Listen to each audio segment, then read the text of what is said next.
Do you think the title of JRPG is outdated, and does it do anything for a game's success? Asks Doc via Patreon. I feel like in order to answer this, I need to answer a bigger question. Do I think that pretty much all genre titles are outdated?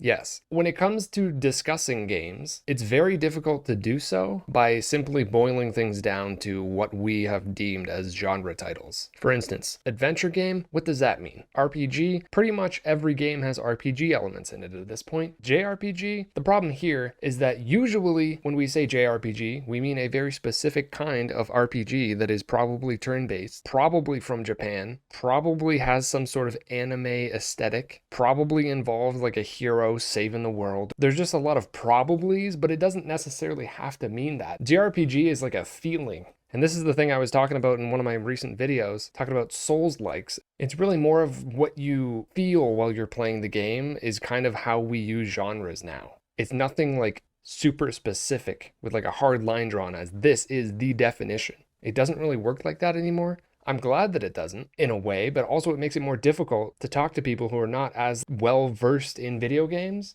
because they are going to use these genres. And then I'm going to be like, but what do you mean by that? Within the last couple of years, whenever anybody asks me about a game, I try not to boil it down to calling them by a genre name because I don't think that they're accurate almost ever unless something is very specific and doesn't branch at all from what genre it's in. But even then, I think it's more important to use other games as comparison. Again, the problem here is that if they don't know what I'm referencing, I just think it takes a little bit more conversation. Like if somebody says they like JRPGs, I'm like, what kind of JRPGs? Technically, Dark Souls is a JRPG. It's an RPG that is made in Japan, but nobody calls them JRPGs because it just doesn't feel right. It doesn't make sense. Dragon Quest, that is a JRPG. Same thing with Final Fantasy, with Persona. I could go on, but even within those, it's like, is it turn-based? Is it an action RPG? And it's a lot more easy to explain something by just comparing it to other games. And I usually try to go with whatever is the most obvious or well-known that is the most similar. In terms of the second part of the question, whether or not it does anything for a game's success, I think that it does because I think that there's tons of people that are turned off by the term JRPG that are just going to see that and be like,